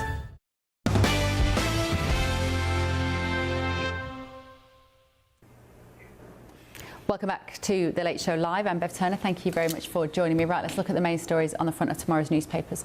The Metro is leading with this. Oh, this story is amazing. This is £5 billion crypto queen jailed. So this is this woman who is some fraud mastermind. I'm not quite sure how she did it because I don't understand crypto in enough detail, but she was the footage of her being dug out of bed by the police in the UK is extraordinary. Anyway, she's gone to jail. I'm not quite sure what's happened to the £5 billion of crypto. The Guardian are leading on number 10 on alert amid fears of challenge to leadership. That story is going to make a lot of headlines this week, and a beautiful picture of the Princess of Wales. I mean, obviously you can't see her face, but it's a stunning photograph of her Armistice Day joining the service for the war dead. Incredible. Daily Telegraph. Of course they're going to lead on this. And this has been the Daily Telegraph story all week, of course. This was the dossier that was leaked. The Daily Telegraph have run with this, and that's quite a provocative front page. Former Director General Tim Davies saying, "We are the very best of society." A quote from him talking to his staff yesterday, as it is now in the UK. That, I think, is a very provocative front page here in Washington, DC. The Times, they're leading with 1 million more on benefits with no need to seek work. Why is the question, of course. Universal credit claimants have jumped by 50%. Just let that sink in. 50% more people now claiming benefit. What has happened to our country? Daily Express are also leading on that. 4 million on benefits. Don't have to find a job. That's even more extraordinary. So that's 4 million people for whatever reason, be it a disability, other reasons, mental health will play a part in it. They don't actually have to find a job, which means they're likely to be on those benefits, let's face it, for life, because otherwise what's the incentive? The Sun. I'm a celebrity, get me out of this. They're saying, do you know what, it's one of the bad things for me about being in America is I'm not going to be able to watch I'm a Celebrity because I do absolutely love it. Stars are forced a limit on jungle trials apparently, and the new rule means that they can only do 2 in a row. I don't even know if my panel have any idea. Any idea what I'm a Celebrity, Get Me Out of Here is? I've not heard of this. No. No? Wow. One of those shows that actually is big in Australia and big in the UK, but hasn't made it to America. Not like Love Island. Not like Love Island, exactly. Or Beast Games. Come on, come on. Or Big Brother. Big Yes. Brother, do you have that? Yeah. We've got a brilliant Big Brother story coming up for you in the next 25 minutes. The Daily Mail, they're leading on 1,000 jobs a day now lost under Rachel Reeves. This is absolutely damning. Chancellor blamed as unemployment rate spikes to 5%. Maybe this is exactly what they're planning to do. I don't know what's going on. And a picture on the front there of the Olympic swimmer Adam Peaty with Gordon Ramsay's daughter, and apparently there's a family wedding feud. Just what you want as you're running up to your wedding, isn't it? Your picture on the front page with all the details of your family falling out inside. The Daily Mirror, they're leading on the Harvey Wilgoose murder. I will meet my son's killer. So that was the schoolboy who was stabbed, and the mother of Harvey has said that the schoolboy showed no remorse, and apparently she wants to meet him, which is a stunning story. Before we get to Paul Cox and the thoughts of my panel on some of these, some breaking news to bring you here in America. Donald Trump has been speaking to Fox News just moments ago and was asked about suing the BBC. Are you going ahead and suing the BBC? Well, I guess I have to. You know, why not? Because they defrauded the public, and they've admitted it, and their top echelon. Director General and the CEO This both is resigned. within one of our great allies. You know, this is supposedly our great ally, BBC. The government has a chunk of that one, I guess, but that's a pretty sad event. They actually changed my January 6th speech, which was a beautiful speech, which was a very calming speech, and they made it sound radical. And they actually changed it. What they did was rather incredible. They're showing me the results later on, the results of what they did, how they butchered it up. But it was very dishonest, and the head man quit, and a lot of the other people quit. Very interesting. Let's bring in Paul Cox from London. Paul. So I think what I caught there just at the end of that, and I was watching that for the first time along with all of you, is him saying they're showing me what they've done later. So it sounds like somebody's sitting him down tonight, maybe showing him the whole documentary, possibly going through it and saying, look, this is what they did. What do we do next, Paul? I mean, we had Jason Miller in the studio last night, a key advisor to Trump, who said he's really ticked off about this and he wants to have some sort of justice. What's your feelings on it, Paul? Well, it's going to provide an excellent opportunity for him to seek justice, because up until this point, it was just his voice saying that on the 6th of January 2020, this was his view of things, and then there was a debate about what went on. The BBC, for whatever reason, and the production company associated with producing that Panorama episode, went about splicing and therefore deliberately changing the speech to make it look much worse for Donald Trump than it actually was in reality. So he now has an excellent thing to hook onto. And why wouldn't he? And what I would say is what has been said today by Tim Davie, we are the best of society. Tim Davie's not just putting two fingers up to the British people who aren't on his side. He's not just putting a thumbs up to the BBC colleagues. He's saying, you've always done a good job, you've done nothing wrong, carry on. He's putting an even bigger two fingers up to the US president, and it's unprecedented. Why would our national broadcaster, paid for by taxpayer money, undertake a vendetta against a US president, which is essentially what they've done. They've taken a vendetta against Jewish people when it comes to the Israel-Gaza story. They've taken a vendetta against regular people when it comes to the trans debate. They've picked a side, told everyone they're impartial, and people like us, Bev, we grew up watching the BBC. We still enjoy many BBC programmes, I'm sure. Panorama was the flagship factual documentary programme. We thought we were getting the best of British journalism. We weren't. Yeah, absolutely. Mally, I can hear you sort of slightly huffing and puffing beside me. Huffing and puffing at me, Mally. What's going on? I think it's going to blow your house down. Well, I was gonna say, I think two things can be true at once, which is, I bet you do. First, the BBC should not have edited the footage the way they edited it. That is completely true.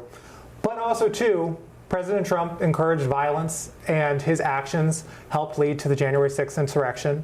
He said fight 20 times. He then pardoned the January 6th insurrectionists after they committed the insurrection.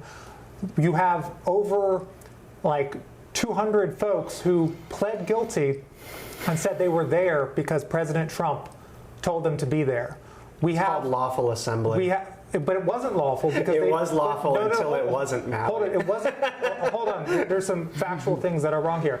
It was lawful for them to assemble. It was lawful for them to assemble at the protest. They did not have a permit. It doesn't matter. They did not have a permit to go to the Capitol, so that was an illegal march. That's why there was no police presence to prevent them from breaking in. And we're seeing this used by Trump to further the narrative that he won the 2020 election and legitimize his insurrection. He pardoned the fake electors just this day using the BBC story as cover. So I'm mad at the BBC because they're giving Trump the ability to advance this narrative and do their But we've all heard Donald Trump say, we have to fight for our country, we have to fight for what we believe in, we have to, fight. He's talking metaphorically. Bev, he's never been found guilty. He's never been found guilty of any sort of incitement on that day. Why did he pardon the folks who committed violence in his name? Every time we get to the same point, there is no defense. I get people they are in control of their own actions, but Trump pardoned the insurrectionists who committed violence in their own name. Biden, when he left office, pardoned all sorts of people. Fauci. None of us, me and Bev, we had no idea Fauci had done anything wrong. But he's been pardoned before we even had a chance to find out. I'm joking. I'm being sarcastic, Bev. Of course I am. Of course Beverly Turner knew exactly what he'd done wrong. But what I would say, Mally, is you made my point, and I think, we kind of vehemently agree with this. If what you're saying is true, and I'm not saying it is, then Panorama did what I'm saying is true. Did we not win the 2020 election? Panorama did what I mean. We win the 2020 election. When we talk about insurrection, what I mean is the Panorama show, BBC Panorama show, didn't need to splice a video to prove it. If what you're saying is true, it would stood up.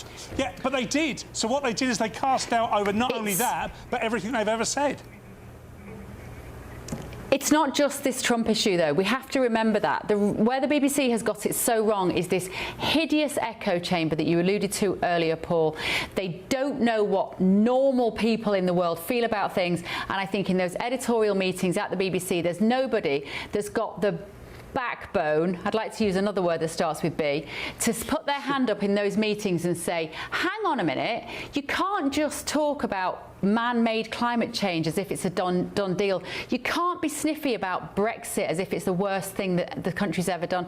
You can't be so positive about illegal migration when that's not what the vast majority of the British people think. On all of these issues, and there are many more, the trans issue as well, the anti-women position they've taken on trans, that is what the BBC is guilty of. And I, for one, the more I think about this story, and I am sentimental about the BBC, and there is a part of me that's very nostalgic about who they used to be, but when it comes to news, they have been a shower of shame for years as far as I can see.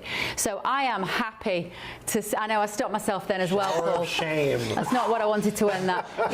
They have been, and so I'm kind of very much on board to see where this goes, because they needed a shot across their bows to say, rein it in, bring some balance, bring some truth, bring some accuracy to your broadcasting, and then you can come and ask us all for 175 quid. Because where I'm sitting, they'd be wrong about everything for 5 years. Simple as that. We've been having this same discussion in the United States in regards to NPR and PBS with different whistleblowers. I guess you wouldn't call them whistleblowers, but people leaving those organizations at the highest level to say that this is not what public broadcasting is supposed to be. It's gotten to be obviously a huge leftist echo chamber. And you know what? If this is going to be subsidized by taxpayers, it needs to actually serve the public interest. Yeah, absolutely. Right, the Queen and the Princess of Wales attended services to mark Armistice Day, as events took place around the world, of course, yesterday. Yesterday, a friend of the channel, Dr. Tessa Dunlop, spoke to an extraordinary woman. This is Grace Taylor, and she lied about her age to join the territorial service, the auxiliary territorial service, aged just 16, and became a gunner girl defending Britain from Luftwaffe attacks. She's now 101, and she reflected on GB News on service, survival, and her memories of World War II. It's worth having a look at. Here you go. I've come down to Poole in Dorset for this very special 80th armistice anniversary of the end of World War II, because today this is the home of Grace Taylor, one of the final few surviving gunner girls who night after night served to keep our skies safe from the German Luftwaffe. There were posters all over the place telling you we need more people in the forces, and I thought, why don't I join up? So I went down to Southend and I signed up, and then I was waiting for the letter from them to tell them when to go. The letter came, they told me to report to Glencarver Barracks at Leicester.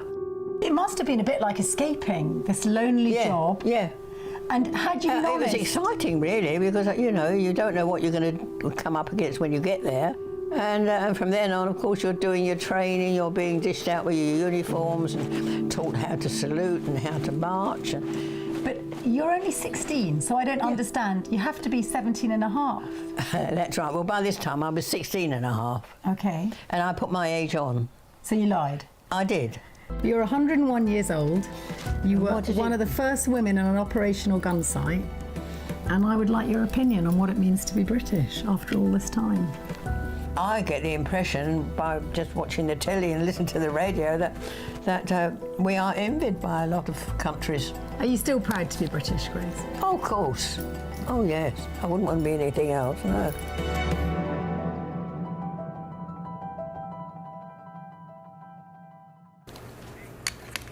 Amazing people, aren't they? It's just brilliant. I always love hearing from them. Now, let's move on. Thank you, Tessa, for that. It's beautiful. Big Brother. Housemates, TV show, you've got it here, we've got it in the UK. Nobody really watches it in the UK anymore, Paul, I don't think, do they? But there is a contestant on this time who is a farmer called Cameron, and they were talking about why he entered the house. Have a look at this. I want to see a bit of passion. Why would you like to make the Big Brother final? If I was to win, I'd be using the money to possibly pay for family farm tax more so than anything else. I lose sleep over what it might mean for farm. The position that a farmer has to come on here to try and win some 100 grand to save their farm, it's not fair. Sorry, pretty worse. Take your time, mate. Oh, sorry, I didn't know. No, mate, you've got this. That's important. It's important you see this, mate. Like, the farm is your lifestyle, it's your way of life. So who'd have thought that Big Brother might come to the rescue, Paul, of the farmers? Because this inheritance tax issue has, sadly, in my opinion, very much slipped off the news agenda, and it's partly because the farmers got cold feet about any particularly active protests. And I want farmers to be okay. How much impact is this story going to have on this, do you think? Well, first of all, I think the reason that they got cold feet about active protests is the whole nation, depending on which way you vote, depends on being fed by the farmers, and that's at the very foundation of this argument. So therefore they have taken their responsibility not to protest very seriously. And this has become... This is not even a partisan issue. There are some people that try to draw this as some sort of rich versus poor, like all farmers are landed gentry who own acres and acres of farmland and make millions of pounds a year.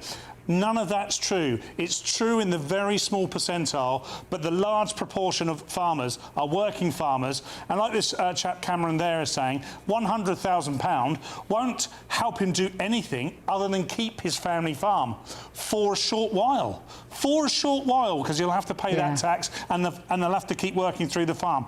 It was an incredibly poor decision by this Labour government. It achieved very, very little in terms of tax revenue for the country as a whole. It will help with nothing. It's caused a mass reputational damage, and the farmers will never, ever... I know they feel safe with the farmers because in our country, chaps, most people in the countryside vote Conservative. They're Conservative people, have Conservative values, because Labour never protect them. Labour never protect the workers. These are real workers. Labour protect pretty much a cohort of North London intelligentsia with woke progressive views. The rest of us can go do one.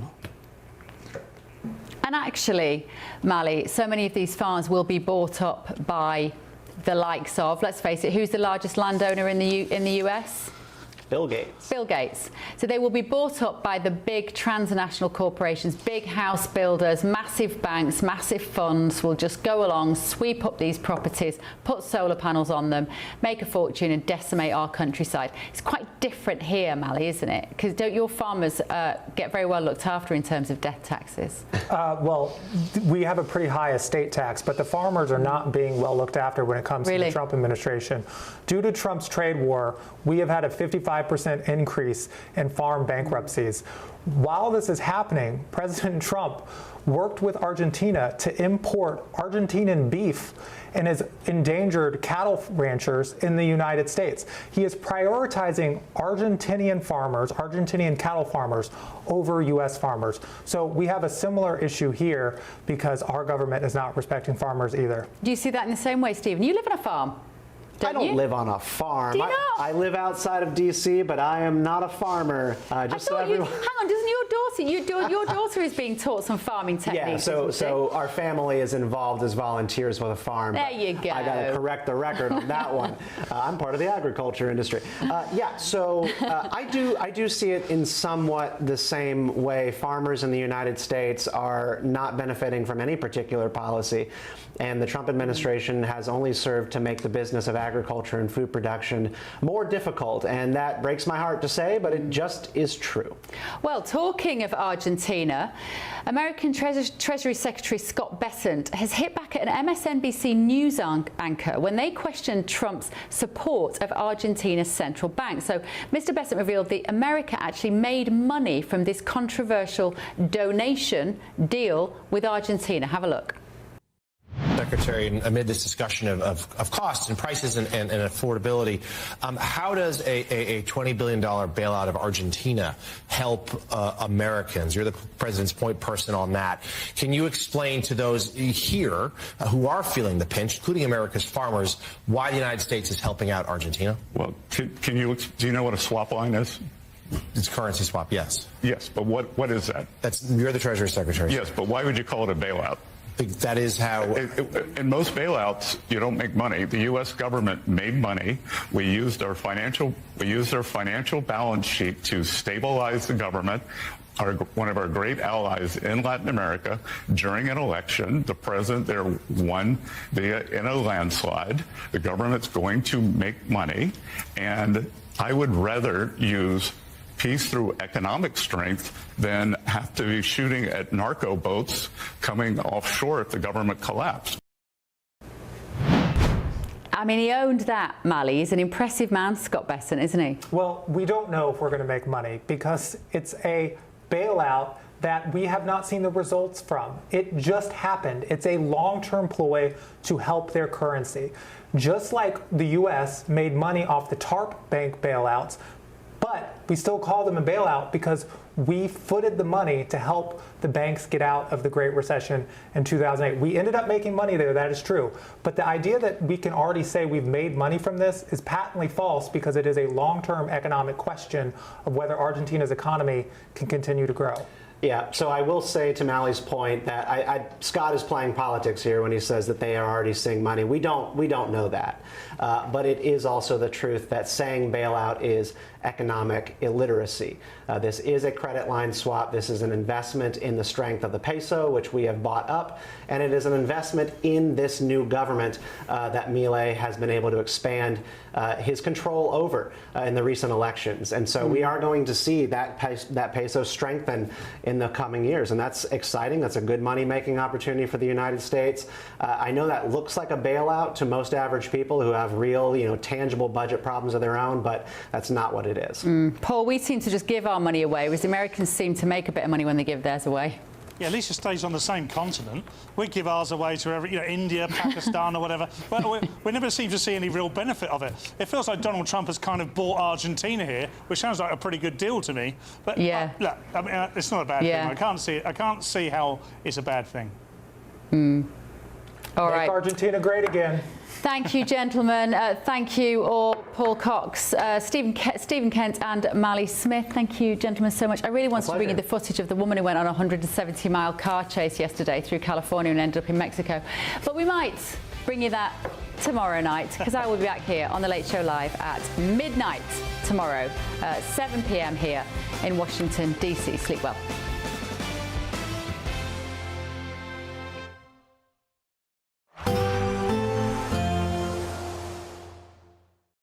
Today, clouds overhead, total zen within. Boxed Solar sponsors the weather on GB News. Hello, a very good morning to you. Welcome to the latest update from the Met Office for GB News. Yet more rain for many of us during the rest of today, particularly towards the south and southwest. Some drier spells, particularly towards the north. It's very mild once more. It's certainly a mild start to the day for southern parts. We've got this strong southerly wind pushing spells of rain north across England and Wales. After the heavy rain in the south first thing, it does brighten up through to the southeast. It stays very mild, whilst the heaviest rain pushes through Wales into the Midlands and the east of England. Further north, a little colder for northern Scotland, along with some outbreaks of rain or showers.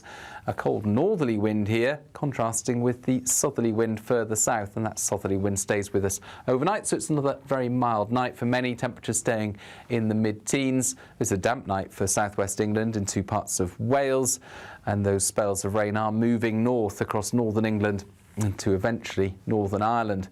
But much of Scotland, a drier end to the day, some clear spells here and there. Further showers coming in on that northerly across northern Scotland. And those northerly winds will bring increasingly chilly air southwards across Scotland through Wednesday night into Thursday. That's the first place where we're going to see a significant drop in temperatures. The rest of the UK basically waits through to the weekend and early next week. We keep the mild air, in other words, across England, Wales, southern Scotland, Northern Ireland first thing Thursday. Initially, it's relatively dry and there'll even be some sunshine first thing. One area of rain fizzling away and moving southeastwards.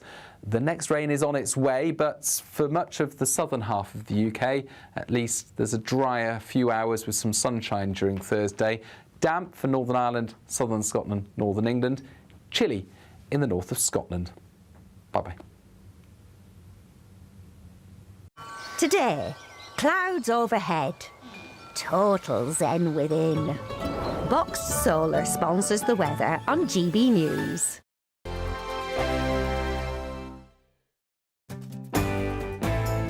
I'm Andrew Pearce. This is GB News, the People's Channel, Britain's news channel. Westminster's full of talk, but out here, it's the real world. Am I allowed to talk now? No, that's it. This is where it matters, real people and real lives. That's what politics is all about. In fact, has Trump made a good start? No. Straight answers, no spin, and just a couple of pints. How many fingers have I got up? About 10. So join me for Lee Anderson's Real World every Friday at 7 p.m, only on GB News. The People's Channel, Britain's news channel. At GB News, we love to hear from you, our loyal community. So drop us a line at gbnews.com/yoursay. There you can talk to each other and also to the presenters live on air. gbnews.com/yoursay, because GB News is your channel, Britain's news channel. In the GB Newsroom, we bring you the news as it happens. With our team of dedicated journalists across the UK, we're ready to keep you up to date with what's happening every half an hour, every single day. Bulletins here on GB News. The People's Channel, Britain's news channel.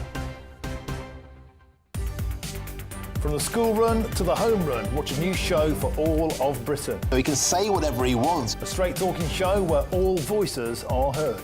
And, you know, when are we going to stop talking about smashing the gangs and actually do it? With the stories that matter from every part of our country. There's a bit of a crash landing there for your Chancellor. Bold, fearless and standing up for you. That's me, Martin Daubney, 3 p.m. till 6 p.m, weekdays, here only on GB News. The People's Channel, Britain's news channel. No matter the state it's in, this is our nation. Join me, Jacob Rees-Mogg, for a genuine, honest discussion on where we have been, where we are going, and where we are with the people who set the direction. Tune in to State of the Nation every Monday to Thursday, 8 to 9 o'clock. Only on GB News. Britain deserves a newsroom that puts the facts and your voice first. Well, and that's what you get on GB News. Lively debates, lively conversation, And we're not afraid to hold power to account. and each other. So join me, Andrew Pierce, And me, Miriam Gates, for Britain's Newsroom, weekdays from 9:30 on GB News. Join me, Nana Akwe, for an informative, interactive news programme with a difference. It's fun. No, he didn't say that, though. I'm so surprised. I think there's an element of truth to that. Join me from 3 p.m. every weekend, only on GB News, Britain's news channel. I'm Michael Portillo. This is GB News, the People's Channel, Britain's news channel.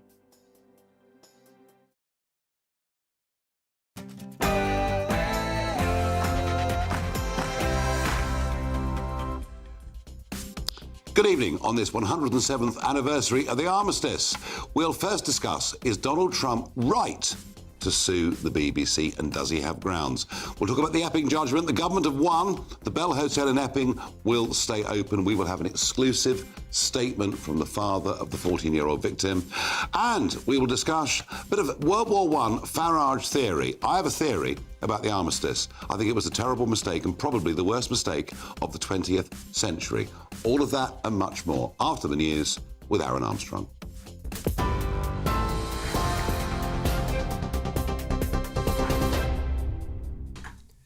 Thank you very much, Nigel. Good evening to you. 7 o'clock here in the GB newsroom. The Culture Secretary has described the BBC as a light on the hill for people here and across the world. Lisa Nandy's been addressing the Commons about the crisis engulfing the broadcaster, saying the BBC's faced criticism from all sides for its coverage of highly contentious and contested issues, but MPs should consider what's at stake. It comes after the outgoing BBC Director General Tim Davie told staff the corporation must stand up for its journalism, a day after President Trump threatened to sue for $1 billion. Ms Nandy says the corporation must uphold the highest standards, but has warned against sustained attacks. It is by far the most widely used and trusted source of news in the United Kingdom. At a time when the lines are being dangerously blurred between fact and opinion, news and polemic, the BBC stands apart. It is a light on the hill for people here and across the world. Trusted